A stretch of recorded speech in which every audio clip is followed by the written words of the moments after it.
Christmas Eve, and I was dying in an alley, sold like cattle, abandoned like trash. The man who'd ordered me as a bride took one look and turned away. My money? Stolen. My hope? Gone. I hadn't eaten in 3 days when two men found me in the dark, and they weren't there to help. I thought that was how my story would end, cold, hungry, and forgotten. Then a wagon rolled into that alley, and a cowboy's voice cut through the darkness. "Get up, you're coming home." I didn't know it then, but those 4 words would change everything.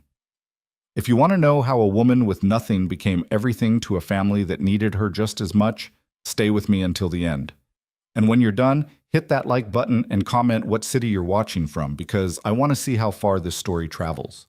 The heat of late summer in Wyoming had a particular quality to it, dry and relentless, the kind that baked the earth until it cracked and made breathing feel like swallowing dust. Even as the sun began its slow descent toward the horizon, the air shimmered with residual warmth, clinging to skin and clothes like an unwelcome memory. Marion Cross sat behind the Silver Spur Inn, with her back pressed against the rough wooden planks of the building, her carpet bag clutched to her chest like a shield. The bag contained everything she owned in the world: 2 dresses, a hairbrush with several missing bristles, a tin cup, and a small Bible her mother had given her before the fever took her. It wasn't much, but it was hers. Or at least it had been. Now even that felt uncertain. 3 days. 3 days since she'd stepped off the train with her heart hammering against her ribs, scanning the platform for the face she'd only seen in a single daguerreotype. 3 days since Silas Pemberton had taken one long look at her and said, "No, this won't do." Marion closed her eyes against the memory, but it played behind her eyelids anyway, vivid and cruel. She'd been wearing her best dress, or what passed for best when you'd been a seamstress's assistant in Philadelphia with barely enough income to keep body and soul together. The fabric was clean, if worn thin at the elbows. Her hair had been pinned carefully beneath her bonnet. She'd practiced her smile in the train's small mirror, trying to look pleasant, hopeful, worthy. Silas Pemberton hadn't cared about any of that. He was a prosperous merchant, the letter had said, looking for a wife of good character and reasonable appearance to manage his household. The arrangement had been made through an agency, everything proper, everything documented. Marion had signed papers, paid fees she could barely afford, and traveled nearly 2,000 miles on the promise of a new life. "You're older than the photograph suggested," Silas had said, his voice flat and dismissive.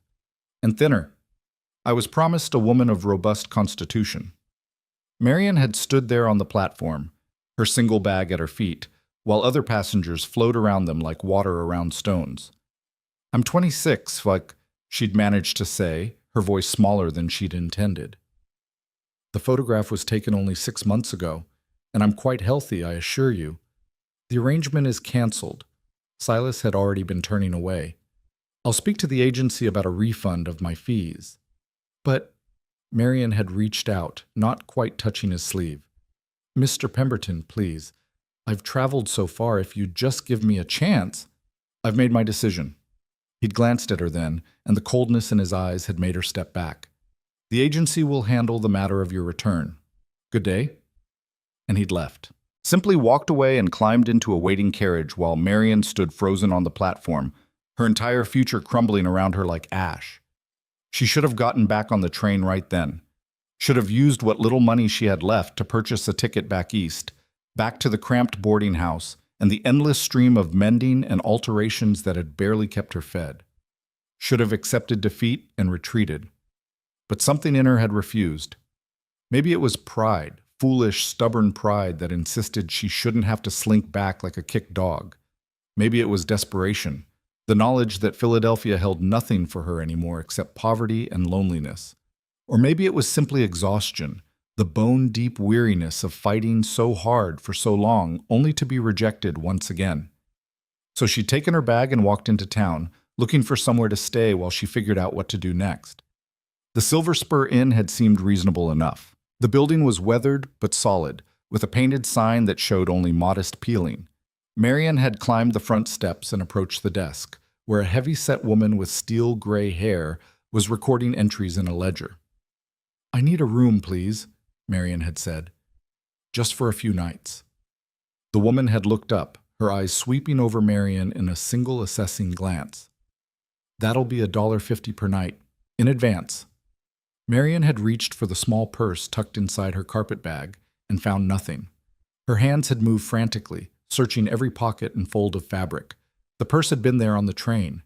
She'd checked it just before arriving, counting her remaining funds. $8.35.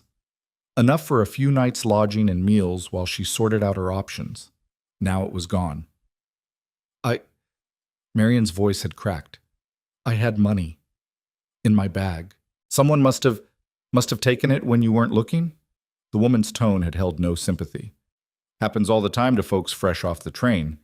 Thieves can spot easy marks a mile away." "Please." Marion had gripped the edge of the desk. "I'll find a way to pay you. I'm a skilled seamstress. I could work." "I don't need a seamstress. I need paying customers." The woman had already returned her attention to the ledger. "There's a boarding house 2 streets over. Mrs. Henley sometimes takes on help in exchange for a bed. Otherwise, you're on your own." Marion had found the boarding house. Mrs. Henley had taken one look at her and said, "I already got 3 girls doing laundry and cleaning. Don't need another. Try the saloon. They're always looking for serving girls." The saloon had made Marion's skin crawl the moment she'd stepped inside. The proprietor, a man with yellowed teeth and wandering hands, had looked her over with an expression that made her stomach turn. "Pretty enough," he'd said. "Little thin, but some men like that. You ever done this kind of work before?" Marion had understood what kind of work he meant. She'd turned and walked out without answering. After that, she'd tried the general store, the livery stable, even the church. No one needed help. No one had work to offer. And without money, without references, without anyone to vouch for her, Marion was nobody. She was invisible. By the second day, hunger had set in. Real hunger, the kind that made her hands shake and her vision blur at the edges. She'd been hungry before, plenty of times, but always with the knowledge that eventually there would be something, even if just a crust of bread or a thin soup. Now there was nothing. She'd spent that night in an abandoned lean-to behind the blacksmith shop, her carpet bag as a pillow and her shawl as a blanket. Sleep had come in fits and starts, interrupted by the sounds of the town and the gnawing emptiness in her belly. On the 3rd day, she had returned to the Silver Spur Inn, hoping, though for what, she wasn't entirely sure. Maybe someone had turned in her purse. Maybe the woman at the desk would have had a change of heart. Instead, she'd found a spot behind the building where the late afternoon shade offered some respite from the heat. She'd sat down, meaning to rest for just a moment, to gather her strength and figure out her next move. But exhaustion had pulled at her like a tide, and she'd stayed. The sun was lower now, painting the sky in shades of orange and pink. Beautiful, if she'd had the energy to appreciate it. Instead, Marion simply sat with her head tipped back against the wall, her eyes half closed, her body so heavy it felt like part of the earth itself. She should get up, should move, should do something. But what? Where? The question circled in her mind without answers, growing fainter as her consciousness began to drift. She didn't hear the footsteps at first. Didn't register the voices until they were close enough that the words cut through her haze. "Told you, she's back here. Been sitting there all day like a lost sheep." Marion's eyes opened slowly. 2 figures stood at the mouth of the alley, silhouetted against the fading light. As they moved closer, details emerged. One was a younger man, unsteady on his feet, his shirt stained and his face flushed with drink. The other was older, better dressed, with the calculating expression of someone who made his living from other people's desperation. She recognized the older man. Franklin Morse, the agent who'd arranged her placement with Silas Pemberton. He'd seemed professional enough in their correspondence, but seeing him now in person, Marion felt a chill that had nothing to do with the temperature. "Miss Cross," Morse said, his voice carrying false cheer.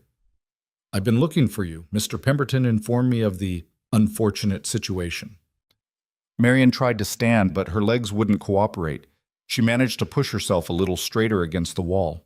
"Mr. Morse, I was going to contact you about the return journey." "Oh, there's no need for that." Morse moved closer, and the younger man followed like a shadow. "In fact, I found a solution to everyone's problems."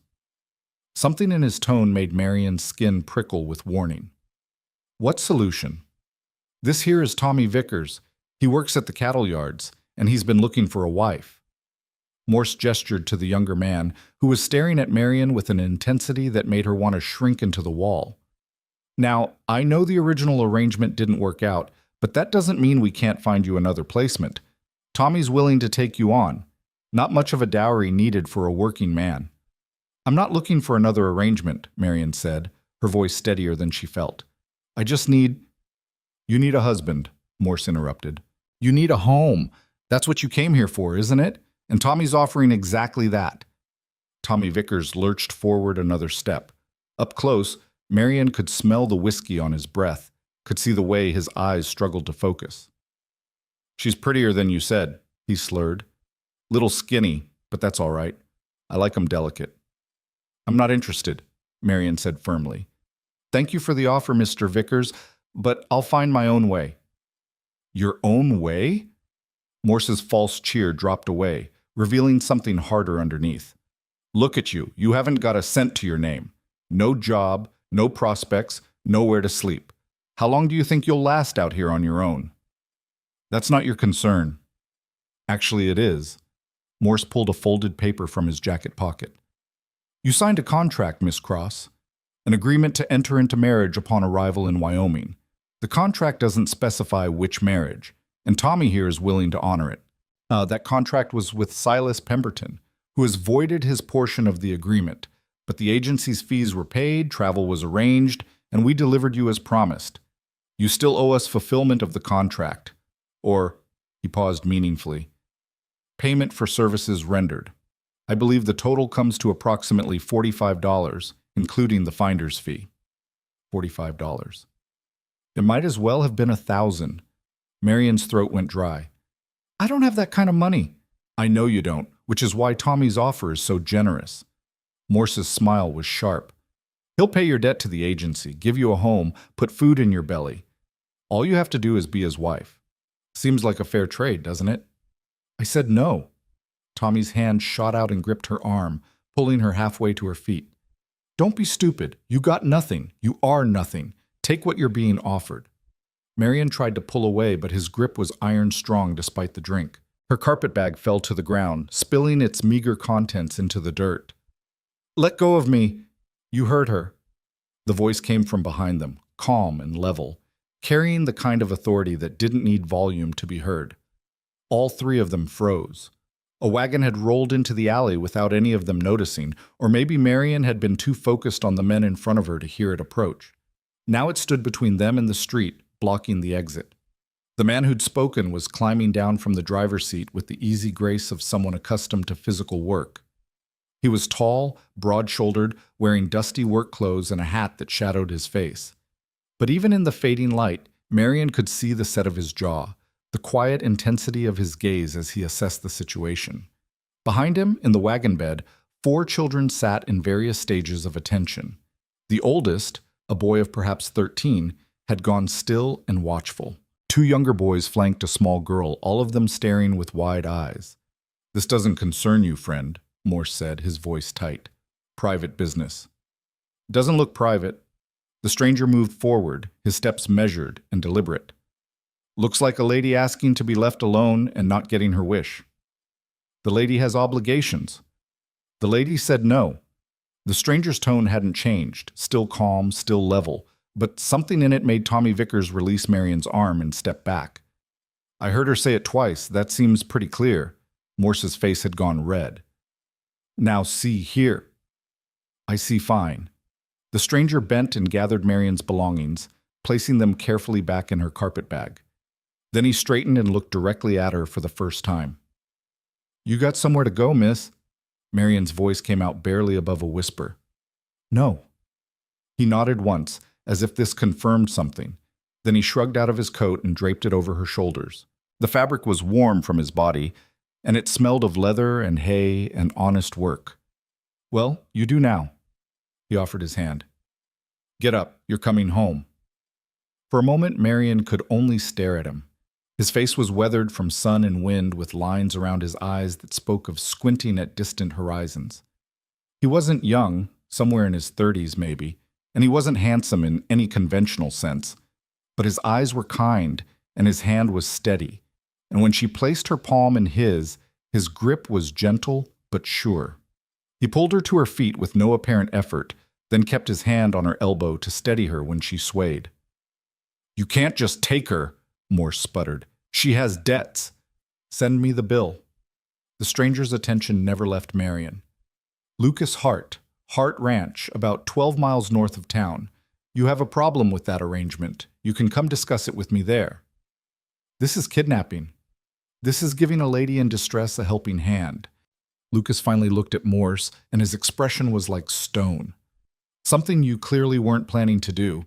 Now, I've got 4 kids in that wagon who need their supper, and this lady looks like she could use a meal too, so we're going to be on our way." He guided Marion toward the wagon with one hand on her elbow and her carpet bag in his other hand. She moved automatically, her mind still trying to catch up with what was happening. As they reached the wagon, Lucas called to the children. "Evan, make some room in the back. Miss is going to ride with you." The oldest boy immediately shifted aside, creating space near the tailgate. The other children watched with silent curiosity as Lucas helped Marion up. His hands on her waist were impersonal, careful, the touch of someone helping a stranger, nothing more. "You'll be all right back here for a few miles?" he asked. Marion nodded, not trusting her voice. Lucas handed up her carpet bag, then climbed back into the driver's seat. With a flick of the reins, the wagon began to move. As they pulled out of the alley, Marion looked back once. Morse and Tommy Vickers stood in the shadows, watching. The agent's face was twisted with anger, but he made no move to follow. The wagon turned onto the main street, and the 2 men disappeared from view. Marion sat among the children, Lucas's coat still around her shoulders, and felt something inside her chest crack open, not breaking, but releasing. She'd been holding herself so tightly for so long, refusing to cry, refusing to beg, refusing to show just how desperate she'd become.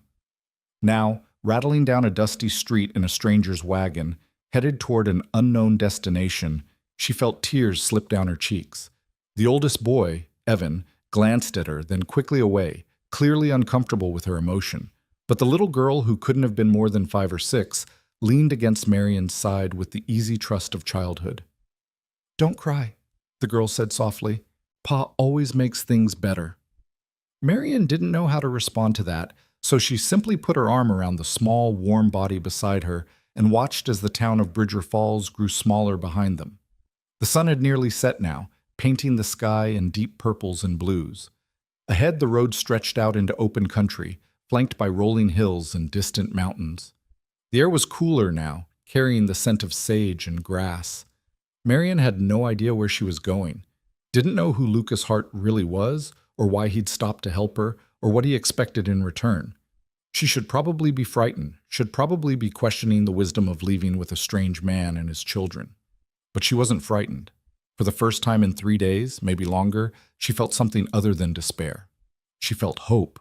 And as the wagon carried her away from Bridger Falls and into the gathering dusk, Marion Cross allowed herself to believe that maybe, just maybe, her story wasn't over after all. Maybe it was just beginning. The wagon's rhythm was steady and surprisingly soothing, the creak of wood, the soft thud of hooves on packed earth, the occasional jingle of harness. Marion sat in the back, surrounded by children who studied her with varying degrees of interest and wariness. Evan, the oldest, had gone back to staring at the horizon, his jaw set in a way that reminded Marion of Lucas. He had the same strong bone structure, the same serious eyes. Next to him sat 2 younger boys who looked enough alike to be twins, though one was slightly larger. They whispered to each other in voices too low to hear, casting quick glances at Marion every few seconds. And then there was the little girl pressed against her side, the one who'd told her not to cry. Up close, Marion could see that her dress was carefully mended, her hair braided with obvious care, her face scrubbed clean despite the dust of travel. "What's your name?" Marion asked softly. The girl looked up at her with solemn brown eyes. "Rose. I'm 5. Well, almost 6. My birthday's in October." "That's a lovely name." "Mama gave it to me." Rose paused, then added matter-of-factly, "But Mama's dead now." The words were delivered without drama, but they hit Marion like a physical blow. She looked at the other children, really looked at them. and saw the same story written in their two serious faces, their careful silence, the way they sat so close together. These were children who'd known loss. "I'm sorry," Marion said, not just to Rose, but to all of them. The larger of the two middle boys shrugged. "It was 2 years ago. We're all right now." "That's Miles," Rose supplied helpfully. "And that's Caleb. He's my twin, but I'm older by 6 whole minutes." "I'm not your twin," Caleb protested. "Twins look the same. We don't look the same. Do not. Enough." Evan's voice was quiet but firm, and both younger boys fell silent immediately. He glanced at Marion, then away. "They always argue. Don't mind them." "I don't mind." Marion managed a small smile. "I had brothers once. They argued too." "Had?" Rose's voice was very small. "It was a long time ago." Rose seemed to accept this, settling more comfortably against Marion's side. After a moment, she asked, "Are you going to live with us now?" Marion faltered. "I don't know. Your father was kind enough to help me, but I don't want to impose." "Pa wouldn't have brought you if he didn't want you to come," Evan said. He still wasn't looking at her, but his tone was certain. "He doesn't do things by accident." Marion didn't know how to respond to that, so she fell silent, watching the landscape roll past. The land here was different from anything she'd known in Philadelphia. Open. Vast. The sky seemed to go on forever, deepening from purple to black as stars began to emerge. The air smelled clean, sharp, utterly unlike the coal smoke and crowded streets of the city. It should have felt alien. Instead, something in Marion's chest loosened, like a knot she hadn't known she was carrying. They rode for what felt like both an eternity and no time at all. Rose fell asleep against Marion's shoulder. Caleb and Miles eventually stopped whispering and started pointing out constellations to each other. Evan sat silent and watchful, his gaze moving between the road ahead and the woman in the wagon with them. Finally, Lucas pulled the wagon off the main road onto a narrower track. Ahead, Marion could see lights, warm and yellow against the darkness.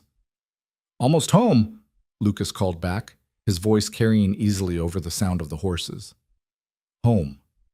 The word seemed both foreign and achingly familiar. As they drew closer, Marion could make out the shape of a ranch house, solid and low-slung, built to withstand the wind that swept across these open plains. Behind it stood a barn and several outbuildings, all in good repair. Even in the darkness, she could sense the order here, the care taken to maintain things properly. This was a working ranch, and it was worked by someone who took pride in it. Lucas pulled the wagon to a stop near the house and climbed down. He moved to the back and carefully lifted Rose, who mumbled in her sleep but didn't wake. The other children jumped down with the ease of practice. "Evan, get the horses settled," Lucas said quietly. "Miles, Caleb, you help him. I'll start supper." The boys moved off toward the barn without argument. Lucas turned to Marion, Rose still cradled in one arm. "Can you manage?" he asked, gesturing to the wagon. Marion nodded and climbed down less gracefully than the children but without falling. Her legs were stiff from sitting, her whole body trembling with exhaustion that went bone deep. Lucas studied her face for a moment, then jerked his head toward the house. "Come on, you need to eat." The interior of this house was clean and simply furnished, a large main room with a fireplace, a table with 6 chairs, shelves lined with books, and simple crockery. Everything was in its place, but there was a warmth here too, a sense of life being lived. Lucas carried Rose down a short hallway and returned a moment later without her. "She'll sleep through anything once she's out," he said. Then he moved to the kitchen area and began pulling out supplies with the efficiency of someone who'd cooked many meals. Marion stood uncertainly in the middle of the room, still wrapped in Lucas's coat. She should offer to help, should do something, but her body felt disconnected from her will, heavy and slow. "Sit," Lucas said without looking at her. It wasn't harsh, just matter of fact. "You're about to fall over." Marion sat. She watched as he built up the fire in the stove, set water to boil, and began slicing bread and cheese. His movements were economical, practiced. He worked in comfortable silence, and Marion found herself relaxing slightly, the tension in her shoulders easing. "When did you last eat?" he asked, still focused on his work. 2 days ago, her voice came out rough. "Maybe 3. There was a woman at the boarding house who gave me some broth, but I'm not sure what day that was. Lucas's jaw tightened, but he said nothing. He just kept working, and a few minutes later he placed a plate in front of her. Bread, cheese, cold chicken, and an apple. Simple food, but more than Marion had seen in days. Eat slowly, he advised. Don't want to make yourself sick. Marion picked up a piece of bread with shaking hands and took a small bite. The taste exploded on her tongue. Butter and salt and everything good. She forced herself to chew slowly, swallow carefully, though every instinct screamed at her to devour everything in front of her. Lucas poured her water from a pitcher, then set about making more food for the boys, who would be coming in soon. He worked quietly, and Marion ate in silence, focusing all her attention on not eating too fast, not taking too much. By the time the boys clattered through the door, Marion had finished about half her plate and felt more human than she had in days. Evan, Miles, and Caleb washed up at a basin near the door, then took their seats at the table. They ate together, the strange assembled family, and nobody asked Marion questions. Nobody demanded explanations. They just passed dishes and made small talk about the horses and tomorrow's chores, and Marion sat among them feeling like a ghost at a feast, present but not quite real. When the meal was finished, the boys cleared the table without being asked. Lucas washed while Evan dried, and the younger boys swept the floor. They moved together like parts of a well-oiled machine, each knowing their role. Miss Cross. Lucas's voice made her look up. He'd hung up the dish towel and was watching her with that same calm, assessing gaze. We've got a spare room. Used to be for storage, but it's got a bed and a window. You're welcome to it for tonight. Tomorrow, we'll figure out the rest. Marion's throat felt tight. I can't pay you. I don't have anything.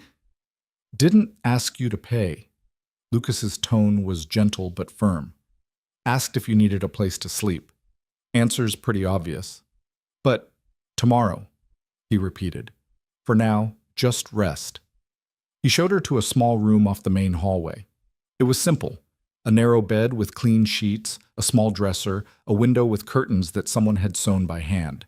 There was a rug on the floor and a lamp on the dresser, already lit. Washroom's at the end of the hall, Lucas said. There's water in the pitcher if you need it.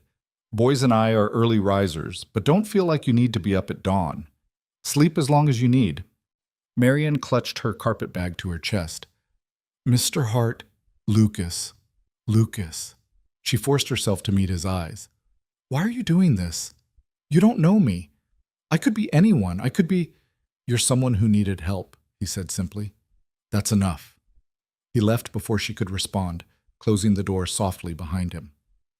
Marion stood in the middle of the small room and felt the last of her composure crumble. She sank onto the bed, her bag still clutched in her arms, and let herself cry, really cry, for the first time since she'd stepped off that train 3 days ago. She cried for the humiliation of Silas Pemberton's rejection, for the theft of her money and the days of hunger and fear, for the men who'd cornered her in that alley and the way they'd looked at her like she was property to be traded.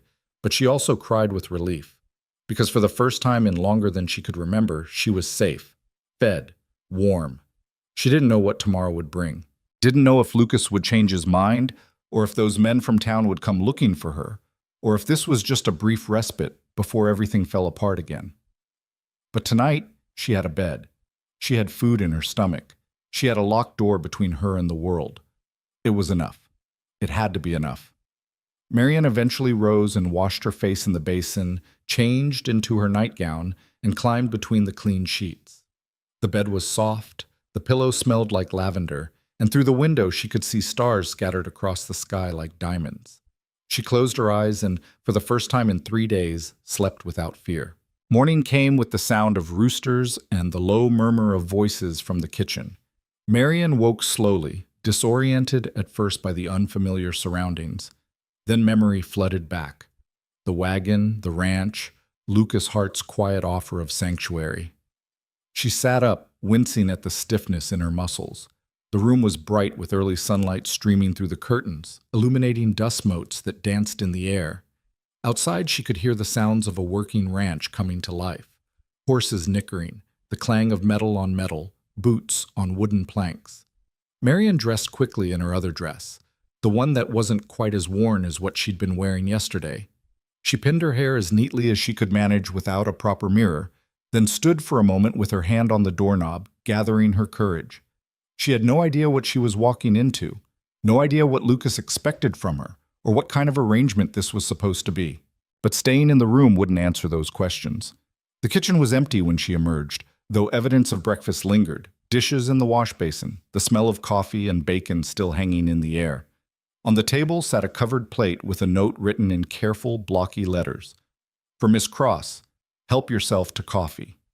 Marian lifted the cloth to find eggs, bacon, and toast kept warm. Her eyes stung at the simple kindness of it. She sat and ate slowly, savoring each bite, and had just finished when the back door opened. Lucas stepped inside, his shirt sleeves rolled up and his hat in his hands. He stopped when he saw her, nodded once, then moved to pour himself coffee from the pot on the stove. "Sleep all right?" he asked, his back to her. "Yes. Thank you." Marian stood, gathering her plate. "And thank you for breakfast. You didn't have to, had to make it for the boys anyway. No trouble to make extra." He turned, leaning against the counter with his coffee cup cradled in both hands. "We should talk." Marian's stomach clenched despite the food she'd just eaten. "Of course." Lucas gestured to the table, and they both sat. He was quiet for a moment, studying his coffee as if it held answers. When he finally spoke, his voice was measured and careful. "I'm not going to ask about your business. What happened before yesterday, that's yours to tell or not tell, as you see fit. But I do need to understand what you're running from, if it's going to show up on my doorstep." "I'm not running from anything illegal," Marian said quickly. "I came here as a mail-order bride. The man who arranged for me, Silas Pemberton, he rejected me the moment I arrived. Then my money was stolen, and I couldn't afford passage back east. That agent, Franklin Morse, he tried to force me into another arrangement with that man, Tommy Vickers." Lucas's expression didn't change, but something flickered in his eyes. "Morse has a reputation, not a good one. He's been investigated twice for trafficking women under false pretenses." "I signed a contract," Marian continued. "Morse says I owe the agency $45. I don't have it. I don't have anything." "The contract was with Pemberton, not with Morse's agency. And even if it wasn't, you can't be forced into marriage to settle a debt. That's not how the law works." Lucas took a sip of coffee. "Morse was trying to scare you into accepting Vickers. Once you did, he'd get his money from Vickers and wash his hands of the whole thing. You think he'll come here?" "Maybe. Probably not right away. He'll want to see if you come crawling back on your own first. But if he does come, I'll handle it." Lucas set down his cup and looked at her directly. "Here's what I'm offering. You can stay here, help with the house and the kids, for as long as you need to figure out what you want to do next. You won't owe me money. You won't owe me anything except honest work. When you're ready to leave, I'll make sure you have enough for passage wherever you want to go." Marian stared at him. "Why would you do that?" Lucas was quiet for a long moment. When he spoke, his voice was soft, almost distant. "My wife, Sarah, she died 2 years ago. Fever. It came on fast and took her before we could even get the doctor out here. Since then, it's been me and the kids trying to manage. Evan does his best to help, but he's 13. He shouldn't have to be raising his brothers and sister." He paused, turning the coffee cup in his hands. "I've been thinking about hiring someone to help with the house, but I haven't found anyone I trust. Most women in town either want to get married or they're already married. The ones who aren't, well, they're not the kind I'd want around my children. You're in need of a place. I'm in need of help. Seems like we could help each other." "You're trusting me with your children based on 5 minutes in an alley. I'm trusting my gut, and my gut says you're someone who's had a run of bad luck but isn't looking for handouts.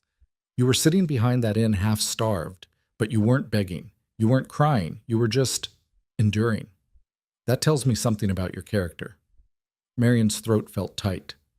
"What if I'm not good with children?" A hint of a smile touched Lucas's mouth. "Rose fell asleep on you in about 10 minutes. That's a record. Girl usually won't settle for anyone but me." Before Marian could respond, the back door burst open and Caleb tumbled in, followed closely by Miles. Both boys were flushed and breathing hard. "Pa, the fence in the south pasture is down again," Miles announced. "Same spot as last week." Lucas sighed and stood. That old post finally give up? Snapped clean through. Horses are still in the pasture, but they could wander if we don't fix it soon. All right. Get Evan and the tools. We'll head out after I finish my coffee. Lucas glanced at Marion. You settle in today? Look around? Get your bearings? We can talk more tonight. He drained his cup and headed out with the boys, leaving Marion alone in the kitchen. She sat for a moment, processing everything. Then she stood and began washing the breakfast dishes. It was something to do, something useful, and her hands needed the familiar motion. She'd just finished when Rose appeared in the doorway, her hair sleep-mussed and her nightgown wrinkled. The little girl rubbed her eyes and patted across the floor in bare feet. Good morning, Marion said gently. Rose studied her with solemn eyes. You're still here. I am. Your father said I could stay for a while. Are you going to be our new mama? The question was so direct, so innocent, that Marion had to take a breath before answering. No, sweetheart, I'm just going to help around the house. Rose seemed to consider this. That's okay. Evan says we don't need a new mama anyway. He says we're doing fine on our own. I think you're doing very well, Marion agreed. Now, should we get you dressed and fed? Rose nodded and took Marion's hand with easy trust, leading her back down the hallway to a room she shared with her brothers. The space was neat despite being occupied by 4 children. Beds made, clothes folded, toys put away. Marion helped Rose into a simple dress and braided her hair, fingers moving with practiced ease. By the time they returned to the kitchen, Rose chattering about her favorite doll and the kittens in the barn, Marion felt something she hadn't felt in a long time. Useful. The day passed in a blur of small tasks. Marion cleaned the kitchen properly, organized the pantry, and started bread dough rising. Rose followed her like a shadow, helping where she could, and narrating a running stream of thoughts about everything from the weather to whether rabbits could talk to each other. Around midday, the males returned for lunch, dusty, sweaty, and ravenous. Marion served the bread and cheese she'd found in the cold box, along with leftover chicken from last night. The boys ate like they hadn't seen food in weeks, barely pausing to breathe between bites. Evan watched Marion when he thought she wasn't looking. His expression wasn't hostile exactly, but it wasn't welcoming either.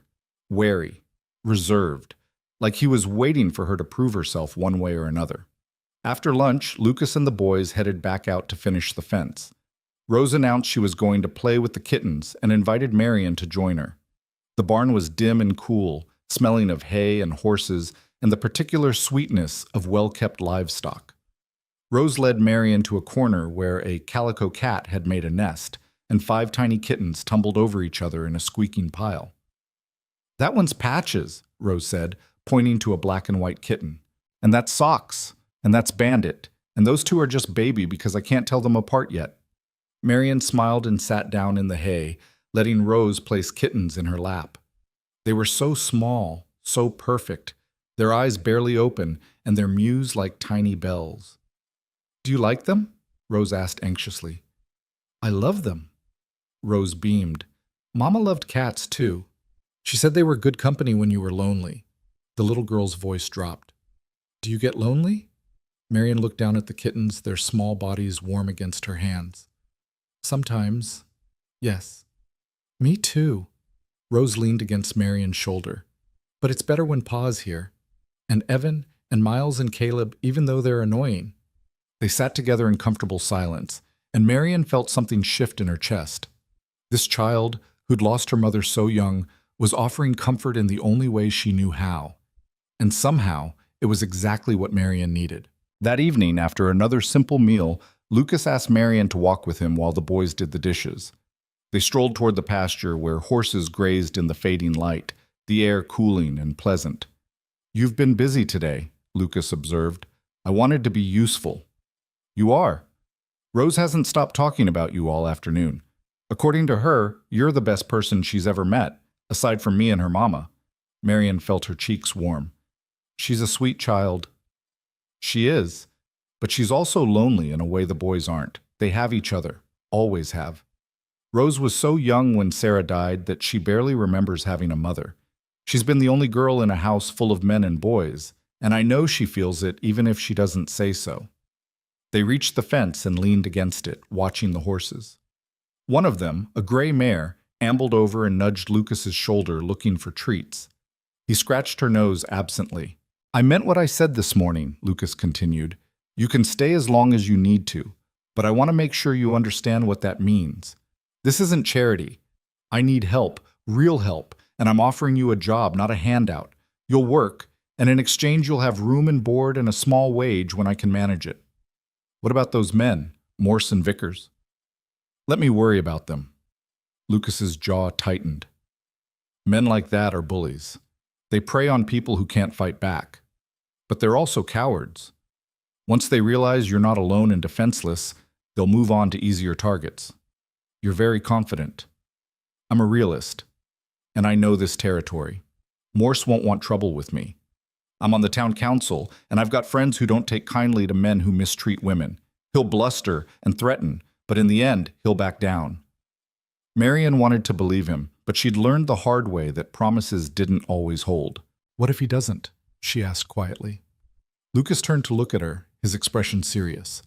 "Then I'll make it very clear that you're under my protection and that any attempt to force you into anything will be met with consequences. I'm not a violent man, Miss Cross, but I will defend what's mine. And while you're on this ranch, you're mine to defend." The words should have felt possessive, threatening. Instead, they felt like a shield. "Thank you," Marian whispered. They stood in companionable silence as the sun set, painting the sky in shades of orange and pink. In the distance, Marian could hear the boys' voices raised in some kind of argument, followed by Evan's quieter intervention. Normal sounds, family sounds. "Tell me about your wife," Marian said suddenly. "If you don't mind." Lucas was quiet for so long she thought he wouldn't answer. Then he said, "Sarah was a force of nature. Small woman, but fierce. She could outwork most men, outthink all of them, and she never backed down from a challenge. When we met, I was a drifter with big ideas and no money. She saw something in me anyway, believed I could build something here." His voice grew softer. "She was right. We built this ranch from nothing, just the two of us and Evan, who was barely walking. Then came the other boys and Rose. Sarah loved being a mother, loved this life.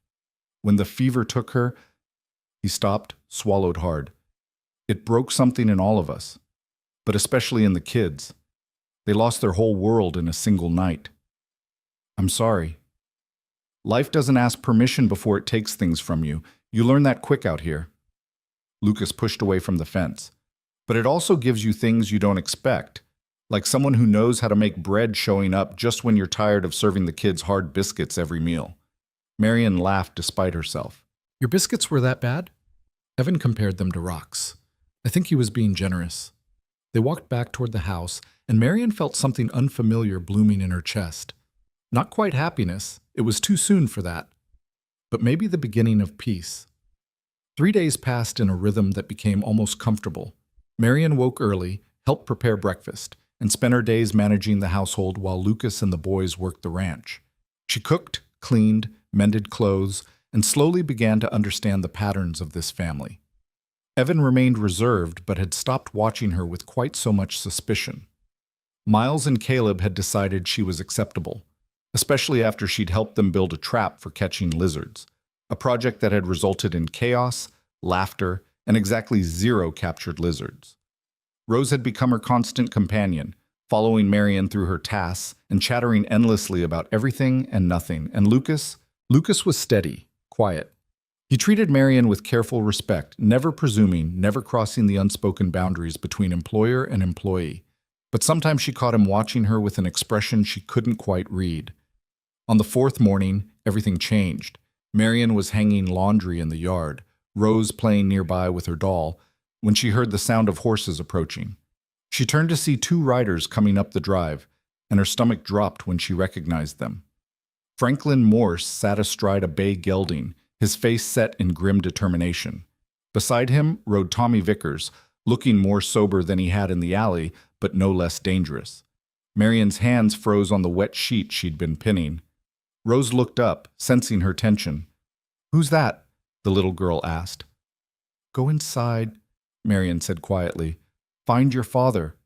"But now, Rose, please." Something in Marion's voice made Rose obey without further argument. She gathered her doll and ran for the barn where Lucas was working. Marion stood her ground as the two men dismounted. Morse's smile was all teeth and no warmth. "Miss Cross, I thought I might find you here." "Mr. Morse," Marion kept her voice level. "What do you want?" "What I want is for you to honor your contract. You signed an agreement that Mr. Pemberton voided when he rejected me. The agreement was with the agency, not with Pemberton specifically, and Tommy here is willing to honor it in Pemberton's place." Morse pulled a folded document from his jacket. "Everything legal and proper. All you have to do is come back to town and sign the new papers." "I'm not interested." Tommy Vickers stepped forward, his face flushed. "Now see here, you don't have a choice in this. You owe money, and I'm offering to pay it. That makes you mine." "I'm not yours. I'm not anyone's." Marion's voice shook slightly, but she didn't back down.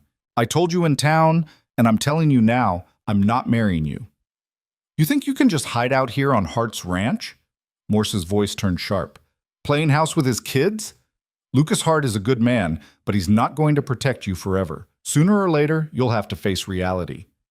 The reality is that she's employed here, doing honest work for honest pay." Lucas's voice came from behind Marion, calm but carrying steel underneath. "And she doesn't owe you a damn thing." Marion turned to see Lucas walking toward them, Evan close behind. The boy's hands were clenched into fists, his young face hard with anger. Morse's expression soured. "Hart, I should have known you'd stick your nose into this. It's my ranch, my employee. That makes it my business." Lucas stopped beside Marion, his presence solid and reassuring. "Now you've said your piece, time for you to leave." "We're not leaving without her," Tommy said stubbornly. She doesn't owe you anything," Lucas interrupted. "Your so-called contract isn't worth the paper it's written on. You want to take this to a judge, go ahead, but I'm guessing you won't because you know exactly how that would turn out." Morse's face reddened. "You can't just keep her here against the law." "I'm not keeping her anywhere. She's free to leave any time she chooses. But she's choosing to stay. You got a problem with that? Take it up with Sheriff Dawson. I'm sure he'd be very interested to hear about how you're trying to force women into marriage to settle debts." The mention of the sheriff made Morse's expression falter. Lucas noticed and pressed his advantage. "In fact, why don't we all ride into town right now and discuss this with him? I'm sure he'd love to hear about your business practices, Morse. All those women you've placed who mysteriously end up with men they never agreed to marry. The ones who try to leave and find themselves facing threats and coercion." "That's slander. It's truth, and you know it." Lucas's voice was cold now. "You've been playing this game for years, and you've gotten away with it because most of your victims are too scared or too desperate to fight back. But Miss Cross isn't alone anymore. She's got people who'll stand with her." "She's got us," Evan said suddenly, his young voice clear and strong. "And if you try to take her, you'll have to go through all of us." Morse looked between Lucas and Evan, calculation in his eyes. Marion could almost see him weighing his options, considering whether this fight was worth it. Finally, he spat into the dust. "Fine, keep her. But don't come crying to me when she proves to be more trouble than she's worth." "I won't," Lucas said evenly. Tommy Vickers looked like he wanted to argue, but Morse grabbed his arm. "Come on, we're wasting our time here." They mounted their horses and rode off at a canter, dust rising in their wake. Marion watched them go, her whole body trembling with adrenaline and relief. When they were out of sight, she turned to Lucas. "Thank you." "You don't need to thank me for doing what's right." Lucas's expression softened. "You all right?" "I am now." Marion looked at Evan, who still stood rigid with tension. "Thank you, too, for standing up for me." Evan shrugged, but she could see color rising in his cheeks. "Pa was right. You're part of this ranch now. That means we look out for you." Something in Marion's chest cracked open at those words. Part of this ranch. Part of something. It had been so long since she'd belonged anywhere that she'd forgotten what it felt like. "I should finish the laundry," she said, her voice unsteady. Lucas nodded. "I'll be in the barn if you need anything."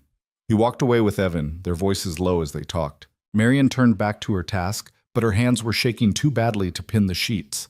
Rose emerged from the house, running to Marion and wrapping her small arms around Marion's waist. "I was scared. the little girl admitted. Me too, Marion whispered, kneeling to hold her properly. But it's all right now. Your father made it all right. That evening, after the children were in bed, Lucas found Marion on the porch.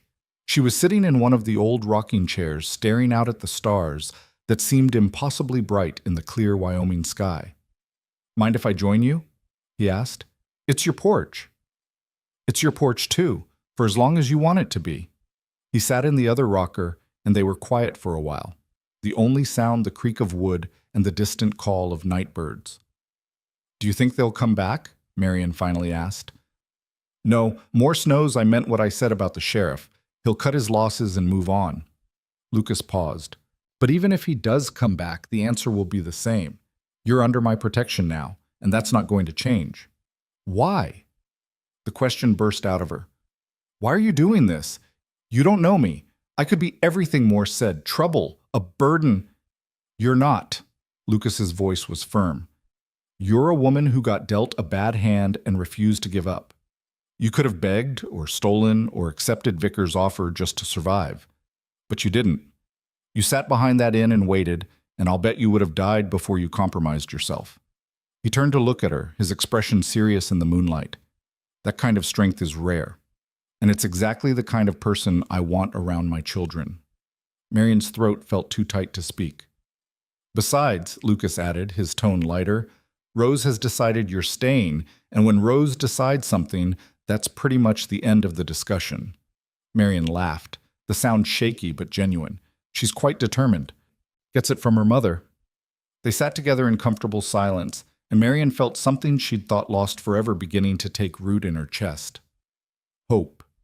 Not the desperate, fragile hope of someone with no other options, but real hope. The kind that came from being chosen, being valued, being protected. Lucas Hart had stepped into that alley and changed everything. Not because he wanted something from her, but simply because it was the right thing to do. And Marion was beginning to understand that maybe, just maybe, she'd finally found a place where she could stop running and start living.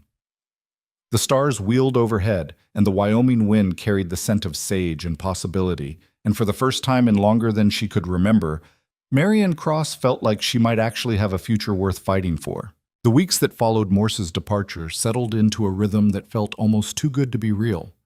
Marion woke each morning half expecting to find it had all been a dream, that she'd open her eyes to the cold reality of that alley behind the Silver Spur Inn. But every morning brought the same small room, the same sounds of a household waking, the same sense of belonging that both comforted and terrified her. She'd learned the patterns of the ranch like a language. Lucas rose before dawn, starting coffee before heading out to check the stock. Evan followed 15 minutes later, moving with the quiet responsibility of someone who'd grown up too fast.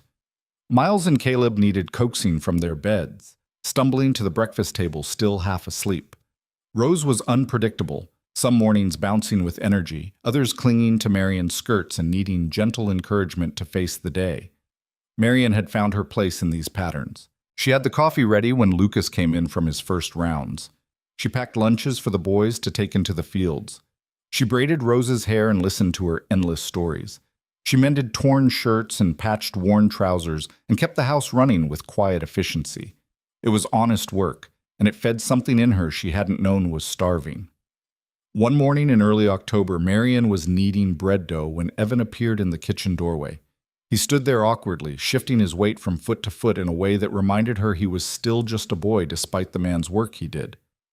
"Need something?" she asked, keeping her voice casual. "Ma used to make apple pie this time of year," he said abruptly. "There's wild apples down by the creek. I was thinking, if you wanted, we could pick some." It was the first time Evan had voluntarily sought her out for anything beyond basic household matters. Marion felt the significance of the moment like a weight in her chest. "I'd like that," she said simply. They went that afternoon, taking Rose and the twins with them. The walk to the creek was beautiful, the autumn air crisp and the cottonwood trees already turning gold. Rose skipped ahead, singing some nonsensical song, while Miles and Caleb raced each other over every fallen log and boulder. Evan walked beside Marion, quiet but not uncomfortable. When they reached the apple trees, gnarled and wild and heavy with small tart fruit, he showed her which ones Sarah had preferred. She said the little ones made the best pies, he explained, reaching up to pluck a reddish apple from a high branch. Bigger ones are too sweet, too soft. These have more flavor. Marian took the apple he handed her, turning it over in her palm. Your mother sounds like she was a wonderful cook. She was good at everything. Evan's voice was matter-of-fact, but Marian heard the grief underneath. Pa says I'm like her that way. Good with my hands, good at figuring things out. I can see that. You work harder than most grown men I've known. Evan's ears went pink, but he looked pleased. They picked in companionable silence for a while, filling the baskets they'd brought. Rose tried to help, but kept eating more apples than she collected. The twins had abandoned picking entirely in favor of building a dam in the creek. Can I ask you something? Evan said suddenly. Of course. Are you going to stay? Marian's hand stilled on the apple she'd been reaching for. Your father said I could stay as long as I needed to. That's not what I asked. Evan looked at her directly, his young face serious. People say things like that, but then they leave anyway. Ma used to have friends who'd promised to visit, to write, to stay in touch. But after she died, they all just disappeared. Like we didn't matter anymore. The pain in his voice made Marian's throat tight. She climbed down from the low branch she'd been standing on and faced him properly. I can't promise I'll be here forever, she said honestly. Life doesn't let us make promises like that. But I can promise that I'm not looking to leave. I can promise that being here, with all of you, is the first time I've felt like I belong somewhere in more years than I can count. And I can promise that if circumstances ever do require me to go, it won't be because I wanted to. Does that help? Evan studied her face for a long moment, then nodded slowly. Yeah, that helps. They finished picking as the sun began its descent, then walked back to the ranch with baskets full of apples and Rose asleep on Evan's shoulders. Lucas met them at the house, taking in the scene with a small smile.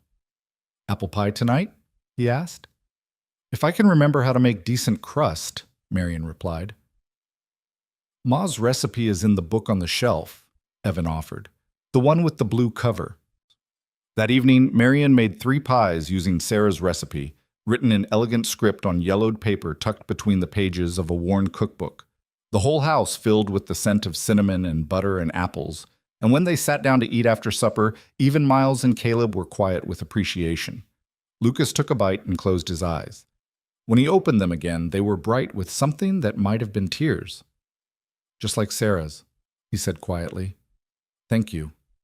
Marian felt she should say something, but the moment felt too fragile for words. Rose solved the problem by asking for a second slice, and the spell broke into normal family chaos. Later, after the children were in bed, Marian found Lucas on the porch again. It had become a habit, these quiet conversations under the stars. Sometimes they talked about the ranch, or the children, or nothing in particular. Sometimes they just sat in comfortable silence. Tonight, Lucas spoke first. Evan told me what you said about staying. I hope that was all right. I didn't want to presume. It was more than all right. It was honest, and that boy needs honesty. He's been disappointed too many times by people making promises they couldn't keep. Lucas leaned against the porch railing, his face half-shadowed. His grandparents on Sarah's side, they swore they'd stay involved after she died. Lasted about 6 months before the visit stopped. Said it was too painful, seeing the kids without their daughter. Like we weren't all in pain. People handle grief poorly, Marian said softly. They do. But those kids, they remember. They remember who stayed and who left. And they're watching you, Marian, waiting to see which one you'll be. The use of her first name startled her. He'd been calling her Miss Cross since she'd arrived, maintaining a careful formality. The shift felt significant. I meant what I told Evan, she said. I'm not planning to leave. Even if Morse comes back? Even if Pemberton changes his mind? Even if something better comes along? Even then. Marian turned to face him fully. Lucas, I had a life in Philadelphia.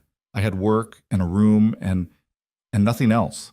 No family, no friends, no one who'd miss me if I disappeared tomorrow. I was so lonely I answered an advertisement from a complete stranger just for the chance to matter to someone.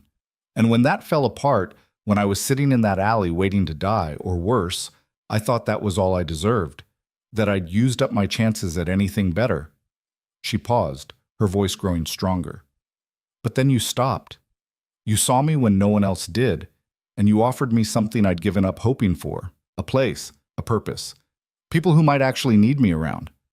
So no, I'm not looking for something better because I don't think there is anything better than this. Lucas was quiet for a long moment. Then he said, "You matter here. To the kids. To—" He stopped, cleared his throat. "You matter. I want you to know that." Before Marion could respond, the sound of hoofbeats shattered the peaceful night. Both of them turned toward the road, tension immediate and instinctive. A single rider was approaching fast, the horse's gait urgent. As they drew closer, Lucas relaxed slightly. "That's James Thornton from the neighboring ranch. Something must be wrong." The rider pulled up in a cloud of dust, and James Thornton swung down from his horse before it had fully stopped. He was a weathered man in his 50s, his face grim in the lamplight spilling from the house. "Lucas, sorry to come so late, but I thought you should know. Franklin Morse was at the saloon tonight, drinking heavy and talking big. Says he's filing a complaint with the territorial judge about you harboring a woman with outstanding debts. Claims you're interfering with legitimate business contracts." Lucas's jaw tightened. "He's bluffing. There's no legitimate contract." "Maybe so, but he's got Tommy Vickers backing his story, and he's convinced a few other men to sign statements saying they witnessed the original agreement. Judge Morrison is sympathetic to business interests, even questionable ones. If Morse presents it right, Morrison might side with him just to avoid setting a precedent about debt enforcement." Marion felt ice in her stomach. "What does that mean?" Thornton glanced at her, sympathy in his eyes. "Means there could be a hearing. If the judge rules in Morse's favor, you could be legally obligated to either pay the debt or honor the contract. And if you can't pay—" "She's not honoring any contract with Tommy Vickers," Lucas said flatly. "I'll pay the debt myself if it comes to that." "Lucas, no," Marion started, but he cut her off with a look. "Not up for discussion, but it won't come to that. I know Judge Morrison. He's got his quirks, but he's not corrupt. Once he hears the full story, he'll throw Morse's complaint out." "When's the hearing?" Lucas asked Thornton. 3 days. Monday morning at the courthouse. Morse made sure half the town heard about it. He's trying to make an example of you, Lucas. Show that even a man of your standing can't just ignore legal obligations." After Thornton left, Lucas and Marion sat back down on the porch. The peaceful mood from earlier was shattered, replaced by tension and worry. "I'm sorry," Marion said quietly. "I've brought nothing but trouble to your doorstep.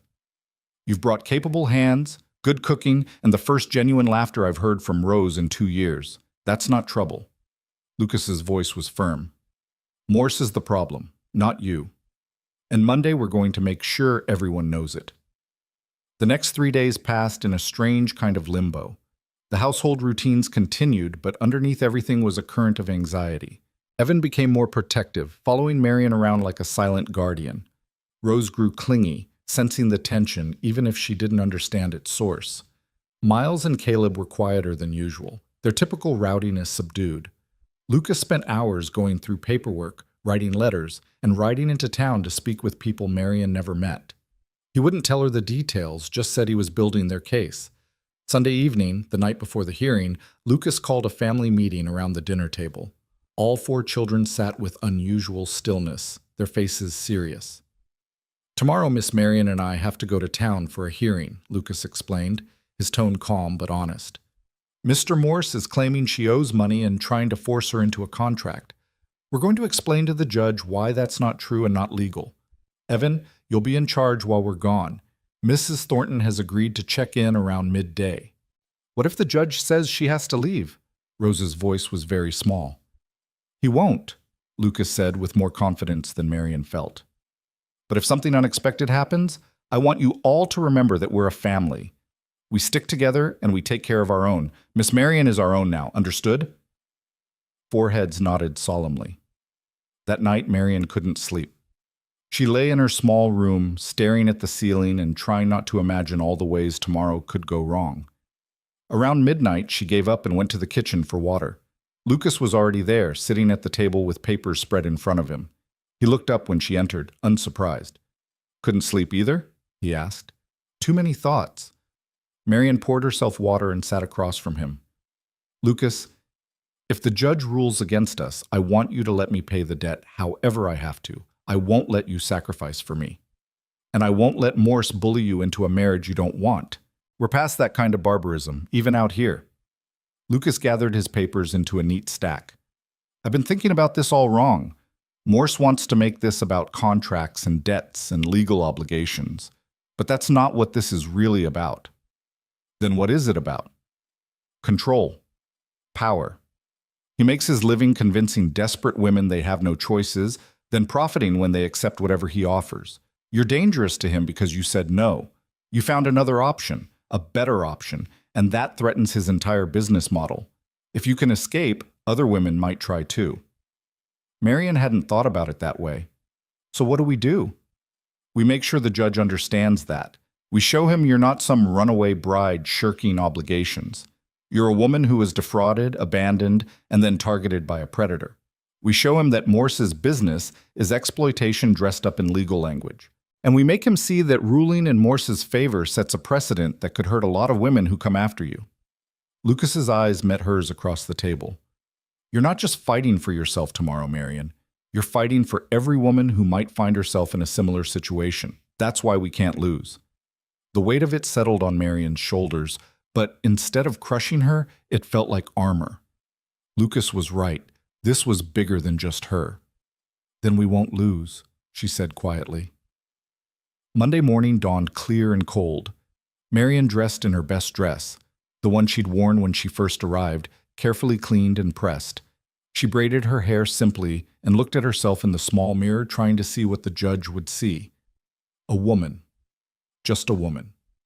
Neither a commodity nor a burden, just someone trying to live with dignity. The ride to town was quiet. Lucas drove the wagon with Marian beside him, both of them lost in their own thoughts. The children had hugged her goodbye with fierce intensity, and Marian had promised to come back. She intended to keep that promise. The courthouse was a simple building on the main street, already crowded with people when they arrived. Marian felt their stares, heard the whispers. Morse had done his work well. Half the town had turned out to watch the spectacle. Inside, the courtroom was smaller than Marian expected. Judge Morrison sat behind a raised desk, a stern-looking man in his 60s with iron-gray hair and sharp eyes. Morse and Tommy Vickers sat at one table with a lawyer Marian didn't recognize. Lucas led her to the other table, where they sat alone. "Lucas, where's our lawyer?" Marian whispered. "We don't need one. Truth stands on its own." Before Marian could respond, the judge called the hearing to order. His voice was gravelly but clear as he outlined the complaint Morse had filed. "Mr. Morse claims that Miss Marian Cross entered into a binding contract with his agency to marry upon arrival in Wyoming, that said marriage was arranged and paid for, and that Miss Cross is now in breach of that contract. He further claims that Mr. Hart is harboring her in violation of legitimate business agreements. Mr. Morse, present your case." Morse's lawyer stood and painted a picture of Marian as a dishonest woman who'd taken advantage of his client's services and then reneged on her obligations. He presented the original contract, travel receipts, and statements from several men who claimed to have witnessed the arrangement. "The agency fulfilled its obligations," the lawyer concluded. "They brought Miss Cross to Wyoming as agreed.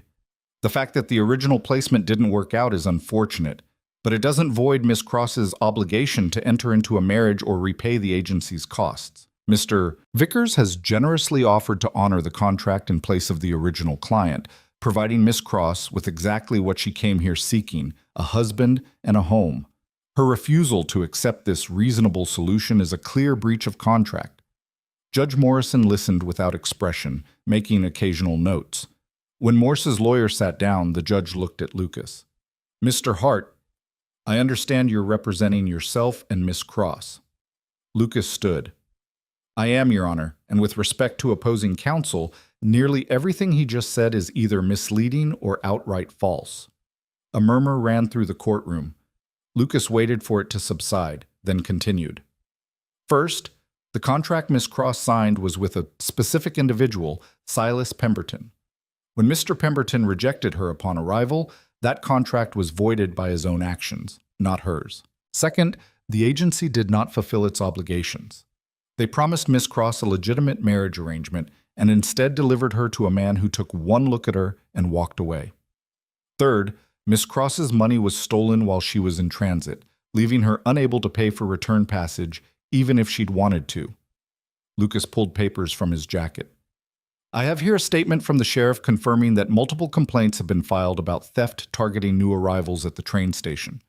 I also have testimony from 3 women who used Morse's agency and found themselves in situations nothing like what they were promised, including one who was placed with a man currently serving time for assault. Judge Morrison's eyebrows rose. He gestured for Lucas to bring the papers forward, and he studied them carefully. Furthermore, Lucas continued, Mr. Vickers is not generously offering to honor anything. He's offering to purchase Miss Cross like livestock. The contract she signed was for a specific arrangement with a specific individual based on specific representations about that individual's character and circumstances.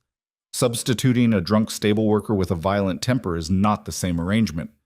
Tommy Vickers surged to his feet. I never laid a hand on her. No, Lucas agreed coldly. Because I stopped you. But the sheriff's records show 2 complaints against you for assault in the past 18 months, one resulting in conviction and a fine. That's public record, Your Honor. The judge made more notes, his expression growing increasingly stern. Morse's lawyer tried to object, but Judge Morrison waved him to silence. Is there more, Mr. Hart?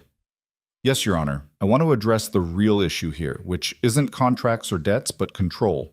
Mr. Morse runs a business that exploits desperate women.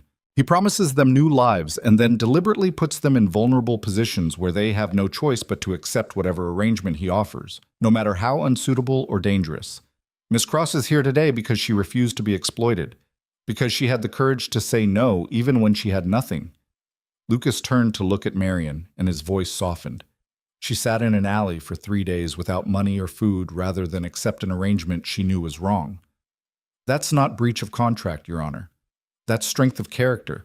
And if this court rules that she should be punished for that strength, it's sending a message to every woman in this territory that they're nothing more than property to be traded when contracts demand it. The courtroom was absolutely silent. Judge Morrison sat back in his chair, steepling his fingers. Mr. Morse, I have some questions for you. What followed was an interrogation that grew increasingly uncomfortable for Morse. The judge wanted specifics about the agency's vetting process, about how placements were made, about what happened to women who tried to leave arrangements they found unsuitable. With each question, Morse's answers grew more evasive and his lawyer more agitated. Finally, Judge Morrison held up his hand for silence. I've heard enough. Here's my ruling. He looked directly at Morse. The contract Miss Cross signed was specific to Mr. Pemberton. When he voided that arrangement, the contract became null. Miss Cross has no legal obligation to marry Mr. Vickers or any other substitute. As for the debt, I find that the agency failed to fulfill its basic obligations of due diligence and client protection. The theft of Miss Cross's money while under the agency's care further demonstrates this failure. Therefore, I'm ruling that no debt is owed. Morse's face went purple. Your Honor, I'm not finished. The judge's voice cracked like a whip. Furthermore, I'm ordering an investigation into your agency's practices. If even half of what Mr. Hart presented is accurate, you've been defrauding women for years. This court will not be party to that fraud. Case dismissed. The gavel came down with a sharp crack that seemed to echo through the stunned courtroom. Marion felt her knees go weak with relief. Beside her, Lucas let out a breath he'd been holding and placed a steady hand on her shoulder. Morse was on his feet, sputtering protests, but Judge Morrison ignored him. Tommy Vickers stormed out, slamming the courtroom door behind him. People in the gallery began whispering, the sound building like a wave. Miss Cross. The judge's voice cut through the noise, and Marion looked up to find him studying her. You showed considerable courage in standing your ground. I hope you found a better situation than what brought you to Wyoming. I have, Your Honor, Marion said, her voice steady despite the tears threatening to fall. Thank you. Outside the courthouse, the autumn sun felt almost too bright. Marion stood on the steps, blinking and trying to process what had just happened. She was free, truly free. No debt, no obligation, no threat hanging over her. Lucas appeared beside her, and without thinking, Marion turned and hugged him. He went still for a moment, surprised. then carefully put his arms around her and held on. "Thank you," she whispered against his shoulder. "Thank you for fighting for me." "Always," he said quietly, "for as long as you need me to." They stood there for a long moment while people streamed past them, some offering congratulations, others just staring. Marian didn't care. For the first time since she'd stepped off that train, she felt like she could breathe. The ride back to the ranch was lighter, the tension that had gripped them both finally releasing. They talked about small things, what to make for dinner, whether the fence in the north pasture needed replacing, how Evan was doing with his reading lessons. Normal things, family things. When they pulled up to the house, all 4 children came running out. Rose launched herself at Marian before the wagon had fully stopped, and Marian caught her, swinging her around while the little girl shrieked with delight. "You came back!" Rose cried. "I knew you would. But Caleb said maybe you wouldn't, but I knew." "Of course I came back," Marian said, setting her down but keeping hold of her hand. "I promised, didn't I?" Evan stood a little apart, trying to look casual, but Marian could see the relief in his eyes. She met his gaze and smiled, and after a moment he smiled back. That evening they celebrated with a special dinner, fried chicken and mashed potatoes and the last of the apple pie. The children were animated, talking over each other, and Lucas watched them all with an expression of quiet contentment. Later, after the chaos of bedtime had settled and the house was quiet, Marian found herself on the porch again with Lucas. The stars were brilliant overhead, and somewhere in the distance a coyote sang to the moon. "It really is over," Marian said wonderingly. "I keep thinking I'll wake up and find out it was all a dream." "It's real. You're free, and you're safe, and nobody can take that from you." Lucas paused. "The question now is, what do you want to do with that freedom?" Marian knew what he was asking. Now that she had the choice, truly had it, would she stay? She looked out at the land stretching dark and vast under the stars, at the house behind her full of sleeping children, at the man beside her who'd fought for her when he had no reason to beyond simple decency. "I want to stay," she said quietly. "If you'll have me. Not because I have nowhere else to go, but because there's nowhere else I want to be. This ranch, these children, this life. It's become mine somehow, and I'd like to keep it, if that's all right." Lucas was quiet for a long moment. Then he said, "More than all right. It's what I was hoping you'd say." They sat together in companionable silence, and Marian felt something shift and settle in her chest. The past was truly behind her now. Morse, Pemberton, the agency, all of it was finished. What lay ahead was uncertain, but for the first time in her life, Marian found she wasn't afraid of that uncertainty. She was ready for whatever came next. The days after the hearing settled into something deeper than routine. Marian had been working at the ranch for weeks now, but there was a difference in how she moved through the house, how she spoke to the children, how she met Lucas's eyes across the dinner table. The fear that had followed her like a shadow was gone, replaced by something steadier, something that felt almost like peace. But peace, she was learning, didn't mean easy. October gave way to November, and with it came the first real cold. Frost painted the windows in delicate patterns each morning, and the children's breath puffed white when they did their chores. The work of preparing for winter intensified. Wood to be split and stacked, root vegetables to be stored, the last of the garden to be harvested before the killing frost took it all. Marian threw herself into the work with a determination that sometimes surprised even her. She learned to render fat for soap, to salt meat for preservation, to check the root cellar for signs of rot or pest damage. Her hands, once soft from seamstress work, grew calloused and strong. Her back ached at the end of each day, but it was an honest ache, the kind that came from work that mattered. The children tested her in small ways, as children do. Miles and Caleb brought a snake into the house, hiding it in a basket near where Marian was working. When she discovered it, she'd calmly carried the basket outside, released the snake, and informed the boys they'd be doing their own laundry for a week. They'd grumbled but accepted the consequence without argument, and the next day Miles had shyly asked her to teach him how to darn his own socks. Rose tested her differently, with questions that came at bedtime when the little girl was supposed to be sleeping. "If you got married, would you leave us? And do you think about your real family? And once, heartbreakingly, do you wish you had different children instead of us?" Marian had pulled Rose into her lap for that question, holding her close. "Sweetheart, I don't have any other children. I just have you and your brothers, and I wouldn't trade any of you for anything in the world. Not even for real ones. You are real, Marion had said firmly. You're as real as it gets. But it was Evan who tested her most, with his silences and his watchful eyes, and the way he sometimes looked at her like he was waiting for her to prove him wrong about something.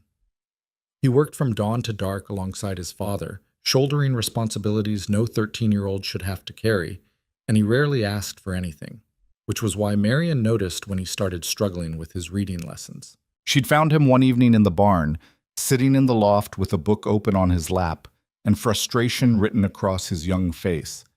He didn't hear her approach, and when she climbed the ladder, he startled and tried to hide the book. "I'm just taking a break," he said defensively. "May I?" Marion gestured to the space beside him. He shrugged, which she took as permission.